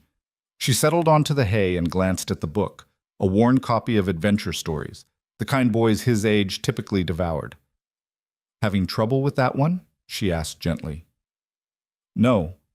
Then after a pause, "Maybe. Some of the words are strange. Can I help?" Evan's jaw tightened. "Pa says reading is important, says I need to keep up with it, even with all the ranch work, but he doesn't have time to help, and I don't want to bother him with it when he's already doing so much." "What if you bothered me instead?" Evan looked at her suspiciously. "You'd do that." "I was a seamstress, but before that I helped in a school for a few years. I'm good with reading, and I'd like to help if you'll let me." He studied her face for a long moment, then slowly handed her the book. They sat together in the warm dimness of the barn while Marion helped him work through the difficult passages, explaining words and context without making him feel foolish for not knowing. By the time they climbed down from the loft, something had shifted between them. The next evening, Evan appeared at the kitchen table after supper with his book. "If you're not too busy," he said quietly. Marion smiled. "I'm never too busy for this." It became a nightly ritual. After the dishes were done and the younger children were getting ready for bed, Evan would bring his book and Marion would sit with him, helping him improve not just his reading, but his understanding of what he read. Sometimes Miles and Caleb would join them, drawn by the sound of Marion's voice as she read aloud from the more exciting passages. Even Rose would creep close, her doll tucked under her arm, listening with wide eyes to stories of adventure in distant lands. Lucas would watch from his chair by the fire, mending tack or going over accounts, and sometimes Marion would catch him smiling at the scene they made. His children gathered around this woman who'd arrived with nothing and somehow become essential to their lives. One particularly cold evening in mid-November, a neighbor stopped by with news that sent ripples through the small community. The Hargrove family, who ranched about 15 miles west, had lost their barn to a fire. No one was hurt, but they'd lost most of their winter feed and several head of cattle. The neighbor was organizing a work party to help rebuild before the snow came. "I'll be there," Lucas said immediately. "Evan, you'll come with me. We'll leave before dawn tomorrow." After the neighbor left, Lucas turned to Marion. "It'll be 3, maybe 4 days of work. Can you manage here with just the little ones?" "Of course," Marion said, though the thought of Lucas and Evan being gone sent an unexpected flutter of anxiety through her chest. "We'll be fine." The next morning, she woke to find Lucas already loading the wagon with tools and supplies. Evan was checking harnesses, his breath misting in the pre-dawn darkness. Marion had risen early to pack food for their journey, bread and cheese and dried meat, along with a tin of cookies she'd made the day before. Lucas accepted the basket with a nod of thanks, then paused. "You've got the rifle?" "In the pantry, like you showed me. And you know how to use it?" "I do." Lucas had insisted on teaching her shortly after the hearing, saying any woman alone on a ranch needed to know how to protect herself and the children. Marion had been a surprisingly good shot. "Good." Lucas hesitated, then added, "If anything feels wrong, anything at all, you take the children and go to the Thorntons. Don't wait. Don't try to handle it yourself. Just go." "We'll be fine," Marion repeated, touched by his concern. Lucas looked like he wanted to say something else, but Evan was already climbing into the wagon. With a final nod, Lucas swung up beside his son, and they rolled down the drive into the fading darkness. Marion stood on the porch until the wagon disappeared from sight, then turned to find Rose pressed against her side. "I don't like when Pa leaves," the little girl said quietly. I know, sweetheart, but he'll be back soon. Marion took her hand. Come on, let's get you and your brothers some breakfast. The first day passed easily enough. Marion kept the children busy with their regular chores and lessons, and by evening they were all tired enough to go to bed without argument. But as Marion locked the doors and checked the windows, she felt the emptiness of the house in a way she never had before. It wasn't fear, exactly, just awareness. She was responsible now, truly responsible, for 3 young lives. If something went wrong, there was no Lucas to turn to, no Evan to help shoulder the burden. It was just her. The thought should have been terrifying. Instead, it felt oddly empowering. The second day brought unexpected challenges. One of the horses colicked, and Marion spent 2 hours walking the animal and massaging its belly the way Lucas had taught her, while Miles and Caleb took over caring for Rose. By the time the horse was better, Marion's arms ached, and her dress was covered in stable dirt, but she felt a fierce satisfaction at having handled the crisis without help. That evening, as she was preparing supper, Miles appeared in the kitchen doorway looking sheepish. Miss Marion? Caleb fell out of the hayloft. I think he hurt his arm. Marion's heart jumped, but she kept her voice calm. Show me. Caleb was sitting in the barn, his face pale, and his left arm cradled against his chest. When Marion gently examined it, he hissed in pain. Can you move your fingers? She asked. He wiggled them, wincing. Good. I don't think it's broken, but it's definitely sprained. Marion looked at Miles. Run to the house and bring me clean cloths and the tin of salve from the shelf above the wash basin, and fill a bowl with cold water from the pump. While Miles ran his errands, Marion sat with Caleb, keeping him calm and still. When Miles returned, she cleaned the scrapes on Caleb's arm, applied the salve Lucas kept for injuries, and wrapped the sprain carefully. You're going to be sore for a few days, she told Caleb. No climbing, no heavy lifting. Your brother can handle your chores. Yes, ma'am, Caleb said quietly. Then, you're good at this. Taking care of people. Marion smiled and ruffled his hair. I've had practice. Now come on, let's get some food in you. That'll help more than anything. That night, after the children were asleep, Marion sat at the kitchen table with a cup of tea and allowed herself to feel proud. She'd handled a sick horse and an injured child without panicking, without falling apart. She'd kept 3 children fed and safe and calm. She was doing more than earning her place here. She was proving, to herself as much as to anyone, that she belonged. The third day dawned gray and cold with the smell of snow in the air. Marion woke the children early, wanting to finish outdoor chores before the weather turned. They were bringing in the last of the firewood when Rose suddenly pointed toward the road. Someone's coming!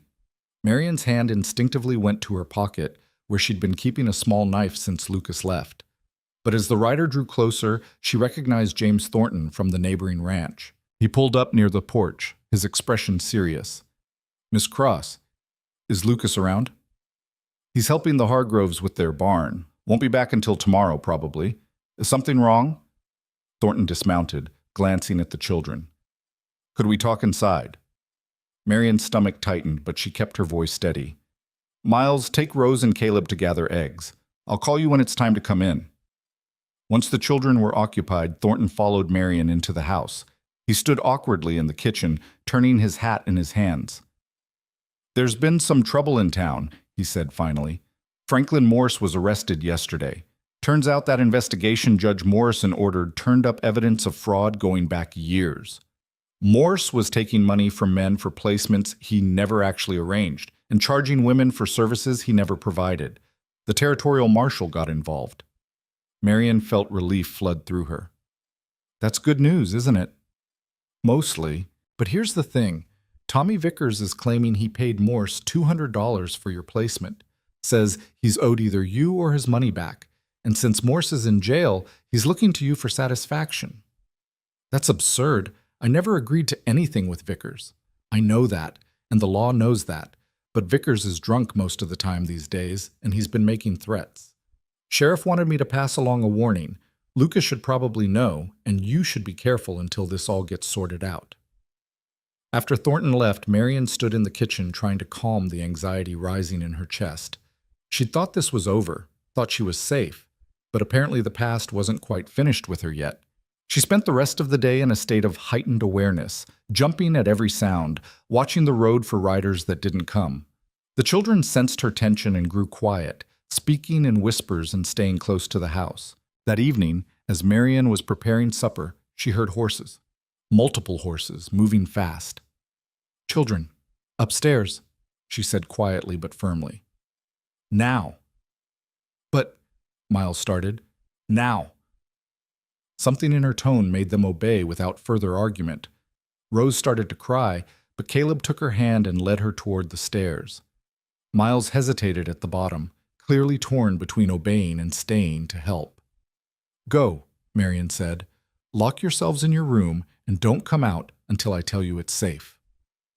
She waited until she heard the door close upstairs, then retrieved the rifle from the pantry. Her hands were steady as she loaded it, muscle memory taking over. She positioned herself by the window where she could see the approaching riders without being easily seen herself. 3 men. One was definitely Tommy Vickers, swaying in his saddle even at a distance. The other 2 she didn't recognize, friends of his probably, or men he'd paid to back his play. They pulled up in this yard and Vickers dismounted with the exaggerated care of someone very drunk. He shouted toward the house, his words slurred but his intent clear. "Marian Cross, you come out here. We got business to settle." Marian opened the door but stayed behind it, the rifle held steady and ready. "Mr. Vickers, you're trespassing. I'm going to have to ask you to leave." Vickers laughed, the sound ugly. "You gonna make me? You and what army?" "Me and this Winchester," Marian said calmly. "I'm a very good shot, Mr. Vickers. Mr. Hart made sure of that. Now, I'll ask one more time. Please leave this property." One of the other men leaned down to say something to Vickers, but Vickers shook him off. "I paid good money for you, $200. You think you can just—" "You paid money to a criminal who made you promises he had no right to make," Marian interrupted. "That's between you and Mr. Morse. It has nothing to do with me." "The hell it doesn't?" Marian raised the rifle slightly, enough that Vickers could see it clearly. "I don't want to shoot you, Mr. Vickers, but I will protect this property and the children in my care. You need to leave. Right now." For a long moment, they stood in a tense standoff. Then one of the other men said something low and urgent, and Vickers seemed to deflate slightly. He glared at Marian with bleary eyes, but he remounted his horse. "This isn't over," he said. "Yes, it is," Marian replied. "Go home, Mr. Vickers. Sleep it off, and don't come back here." They rode off, Vickers cursing and the others trying to quiet him. Marian stood in the doorway until they were out of sight, then carefully lowered the rifle. Her hands were shaking now, the adrenaline catching up with her. "Miss Marian?" Miles's voice came from behind her, small and frightened. She turned to find all 3 children on the stairs, Rose crying silently, and the boys pale, but trying to be brave. "It's all right," Marian said, setting the rifle aside and going to them. "They're gone. Everything's all right." Rose launched herself at Marian, wrapping her arms around her waist and sobbing. Marian held her close, gesturing for the boys to come closer too. They stood together in a tight knot, and Marian felt her own heart rate slowly returning to normal.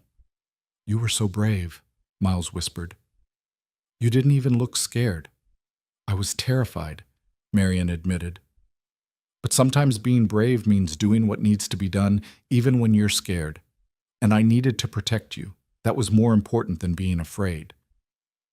That night, she let all 3 children sleep in the main room by the fire, making pallets from blankets and staying awake herself to keep watch, just in case. But Vickers didn't return. When Lucas and Evan rode up the next afternoon, Marian was hanging laundry in the yard.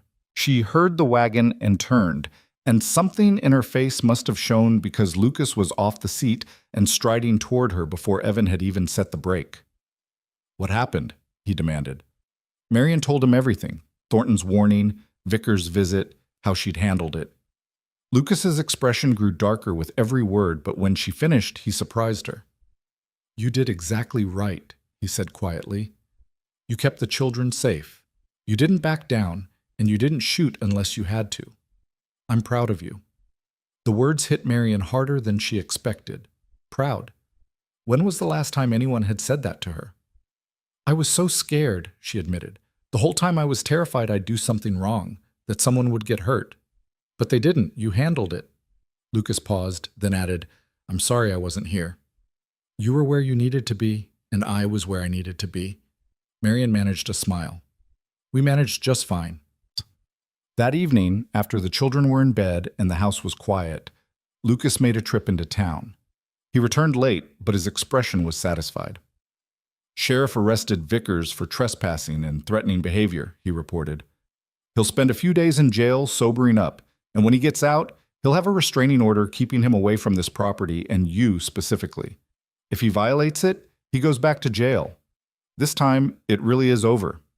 Marion let out a breath she hadn't known she was holding. Thank you. Stop thanking me. You're part of this family, Marion. Protecting you is the same as protecting any of the kids. It's not something that needs thanks. It's just what we do. Part of this family. The words echoed in Marion's mind long after Lucas had gone to bed. The incident with Vickers seemed to mark a turning point. The children's acceptance of Marion deepened from tolerance to something more genuine. Rose started calling her Miss Mary and began asking her opinion on everything from what dress to wear to what stories were best for bedtime. Miles and Caleb competed for her attention at meals, each trying to tell her about their day first. And Evan, reserved Evan, started seeking her out for conversations that had nothing to do with chores or reading lessons. One evening, he found her mending socks in the kitchen and sat down across from her. Can I ask you something? He said. Always. Do you miss your old life? In Philadelphia? Marion considered the question carefully. I miss some parts of it. I had a friend there, Mrs. Chen, who owned the boarding house where I lived. She was kind to me. I miss her. But not the rest? The rest was just existing. I worked, I paid my rent, I went to sleep and woke up and did it all again. It wasn't really living. Evan nodded slowly. Ma used to say that living and surviving weren't the same thing. She said surviving was just getting through each day, but living was finding reasons to be glad you did. Your mother was a wise woman. She would have liked you, Evan said quietly. I think you would have been friends. The simple statement brought tears to Marion's eyes. She reached across the table and squeezed Evan's hand, and he didn't pull away.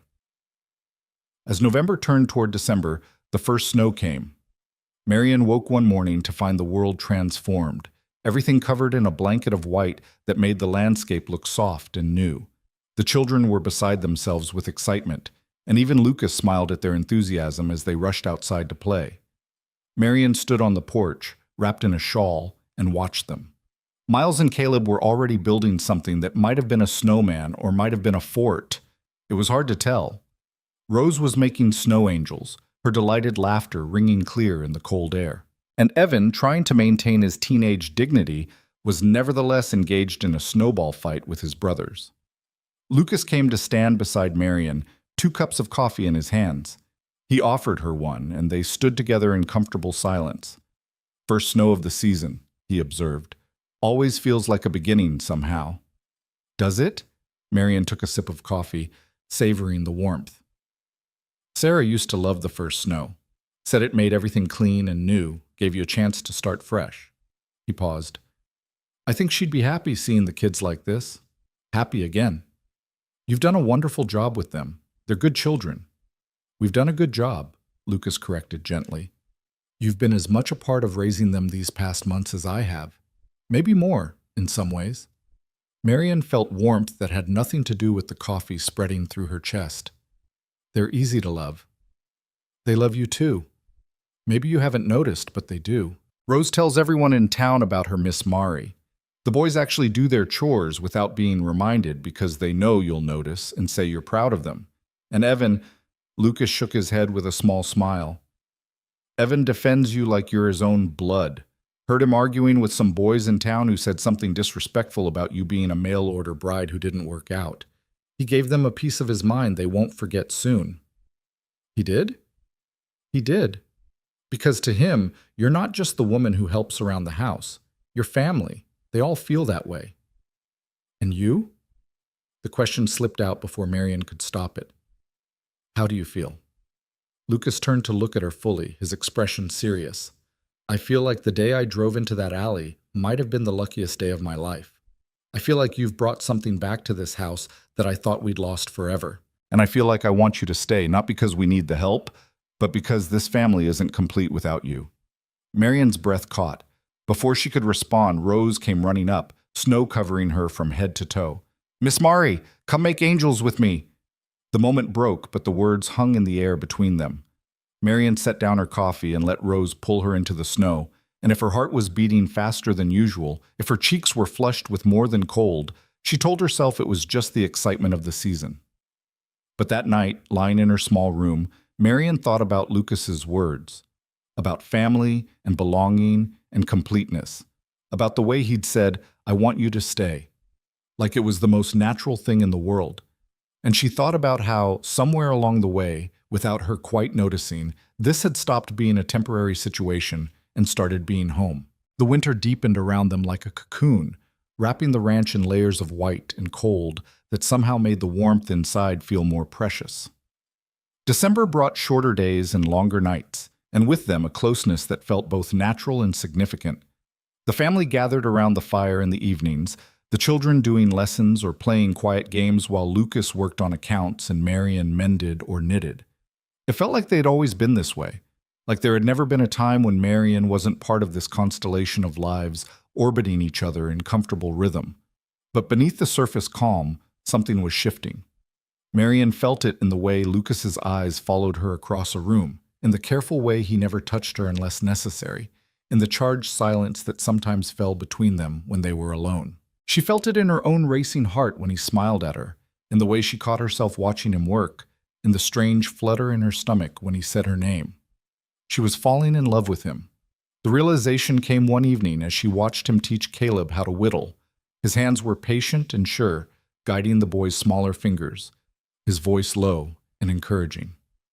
The firelight caught in his hair and softened the hard lines of his face, and Marian thought, with startling clarity, that she would be content to spend the rest of her life watching exactly this, Lucas being a father, being kind, being himself. The thought should have terrified her. Instead, it settled over her like a blessing. But she didn't know what to do with it. Lucas had offered her safety and employment, family and home, but never anything more.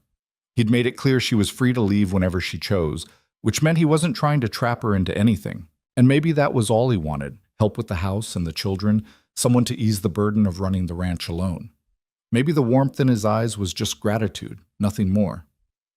Christmas approached, and with it came preparations that filled the house with new energy.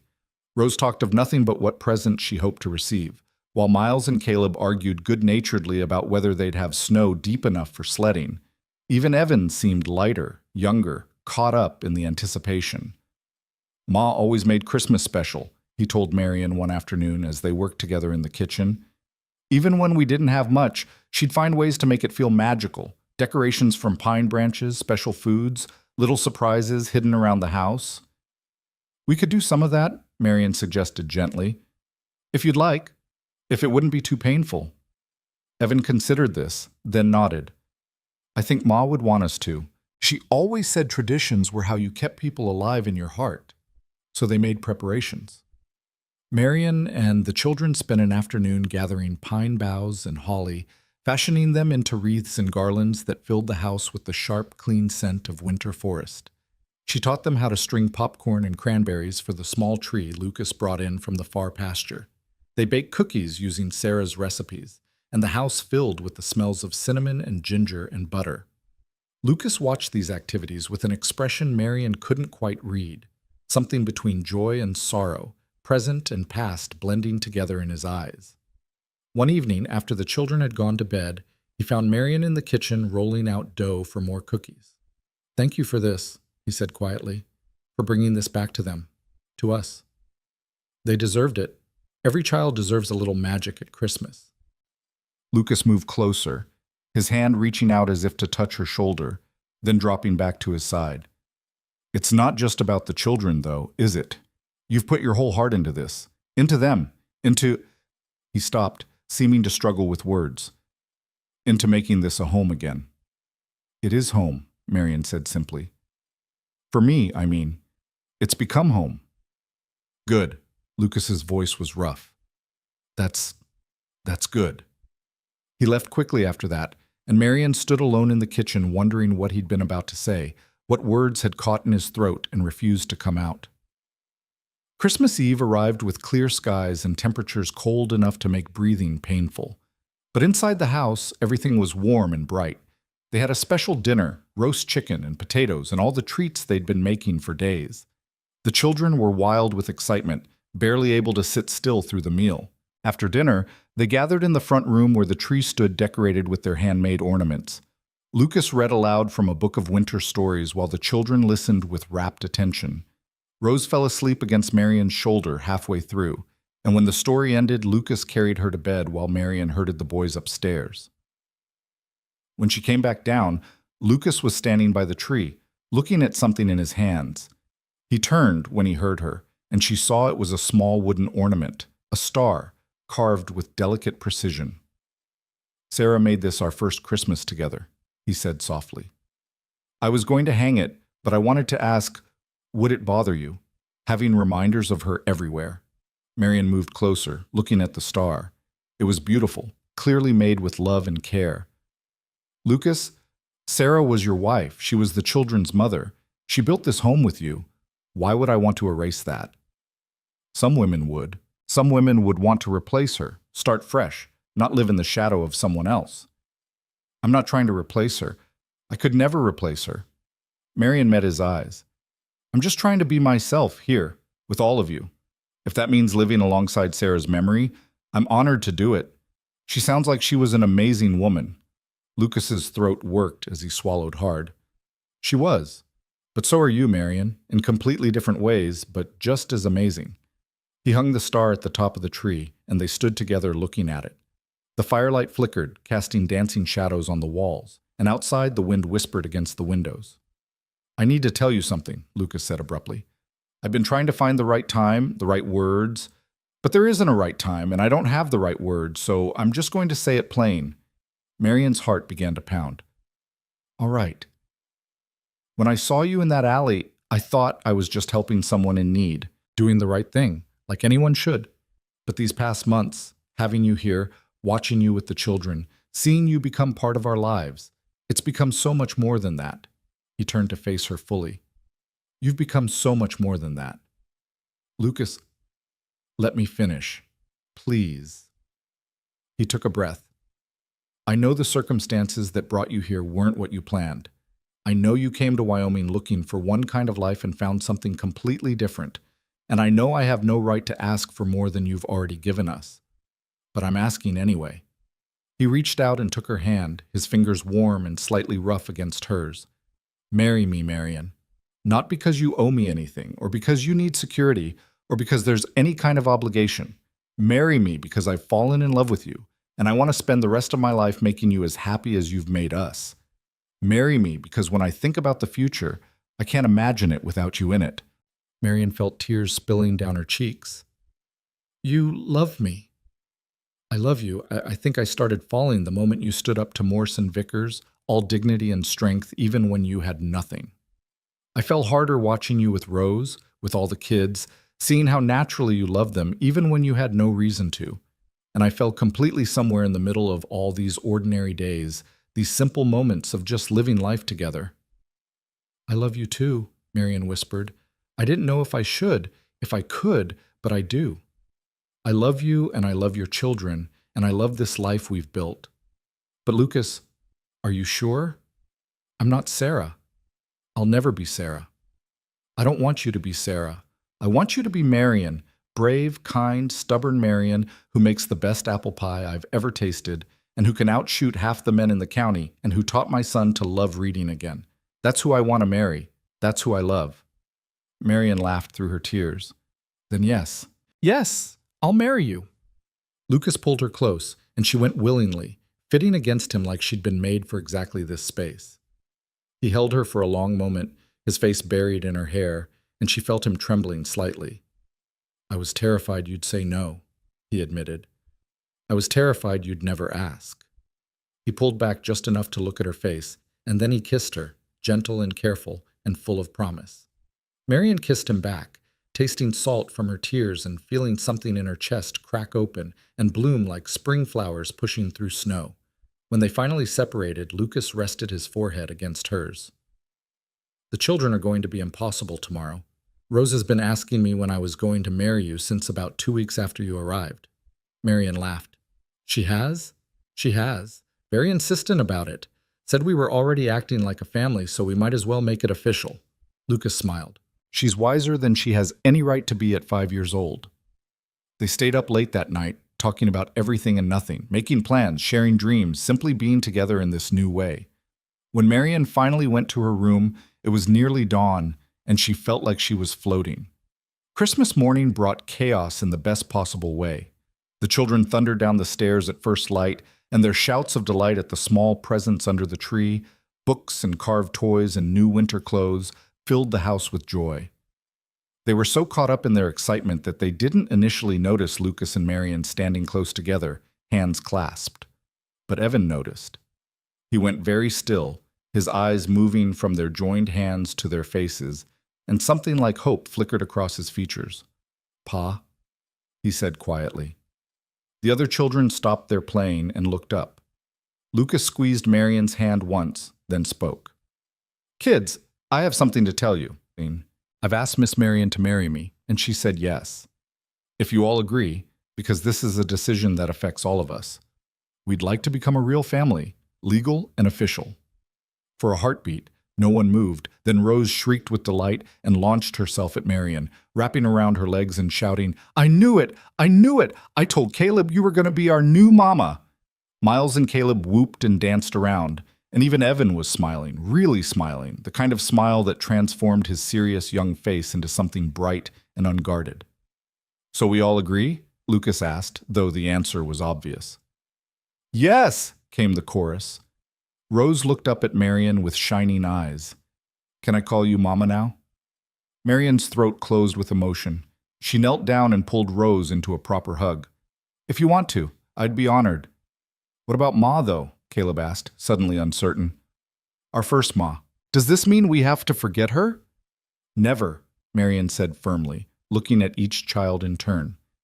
"Your mother will always be your mother. She gave you life and loved you and helped make you who you are. I'm not here to replace her. I'm just here to love you too, in my own way. You can have both of us in your hearts. There's room enough for everyone." Evan came over then, and in a gesture that surprised everyone, including himself, hugged Marian tightly. "Thank you," he whispered, "for choosing us, for staying." "Thank you for letting me," Marian whispered back. The rest of Christmas passed in a blur of happiness. They ate too much, played games, told stories, and basked in the warmth of being together. Lucas kept finding excuses to touch Marian, a hand on her back as he passed, fingers brushing hers as they worked side by side, stolen kisses when the children weren't looking. That evening, after the excitement had died down and the children were finally in bed, Marian and Lucas sat together on the porch despite the cold. The stars were impossibly bright, and the snow-covered land stretched out peaceful and silent. "When should we do it?" Lucas asked. "The wedding?" "Soon," Marian said. "I don't need a big ceremony, just something simple, with the children there." "New Year's Day," Lucas suggested. "Start the new year as we mean to go on, together." "Perfect." They were married on the first day of January in the small church in town, with just the children and a few close neighbors as witnesses. Marian wore a dress she'd made herself from fabric Lucas had bought as a Christmas gift, deep blue wool that brought out her eyes. Rose served as flower girl, scattering dried rose petals with solemn concentration. Evan stood beside his father, and Miles and Caleb sat in the front row, trying very hard to sit still. The ceremony was simple and brief, but when Lucas slipped a plain gold band on Marian's finger and promised to love and cherish her, she felt the weight and truth of those words settle into her bones. When she made her own promises, she meant every word. They were sealing something that had already been built over months of shared work and shared life, making official what had already become real in their hearts. After the ceremony, they returned to the ranch for a celebration meal. The neighbors had brought food, and the house filled with talk and laughter. But eventually the guests left, and it was just the 6 of them, a family, complete and whole. That night, as Marian tucked Rose into bed, the little girl grabbed her hand. "Mama? Yes, sweetheart? Are you happy?" Marian smiled. Happier than I ever thought possible. Good. Because we love you very much, all of us. I love all of you too, more than words can say. After Rose fell asleep, Marian made her way to the room she would now share with Lucas, the master bedroom that had once belonged to him and Sarah. Lucas had asked if she wanted to change anything about it, make it feel more like hers, but Marian had said no. It was perfect as it was, full of history and love and the echoes of the family that had been built here. Lucas was waiting for her, sitting on the edge of the bed and looking nervous in a way that made her love him even more. I never thought I'd have this again, he said as she closed the door behind her. A wife, a partner, someone to share everything with. Neither did I. Marian moved to stand in front of him. When I was sitting in that alley, I thought my life was over. I thought I'd used up all my chances at happiness, at belonging, at love. And now? Now I know it was just beginning. She reached out and touched his face, tracing the strong line of his jaw. You saved my life that night, Lucas. Not just from Morse and Vickers, but from giving up. You reminded me that I was worth saving. You saved mine too, Lucas said, catching her hand and pressing a kiss to her palm. This house was just a place we existed in, going through the motions. You made it a home again, made us a family again. He pulled her down beside him, and they sat together in the quiet darkness. Two people who'd both known loss and loneliness, who'd both learned that sometimes the end of one story was just the beginning of another. The winter passed in a series of small, perfect moments. Mornings waking up beside Lucas, feeling the solid warmth of him and knowing he was hers. Evenings with all the children gathered close, reading or talking or just being together. The daily work of the ranch that felt less like labor and more like living, every task a thread in the tapestry of their shared life.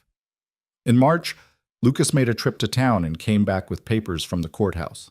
He gathered the family in the kitchen and spread the documents on the table. I've done something, and I wanted you all to see it official, he said. These papers name Marian as the legal mother of all four of you. Not just my wife, but your mother in the eyes of the law, which means you're bound together not just by choice and love, but by every protection the law can offer. Evan looked down at the papers, his eyes scanning the formal language. When he looked up, his face was wet with tears he didn't bother to hide. We're really a family now, he said. Permanent. Forever. Forever, Lucas confirmed. Marian looked at each of their faces, Evan trying so hard to be grown up, but still just a boy who needed a mother. Miles and Caleb, rowdy and loving and loyal to their bones. Rose, sweet Rose, who'd claimed Marian as hers from almost the first moment. And Lucas, steady and strong and kind, who'd seen her when she was invisible and chosen her when she had nothing to offer but herself.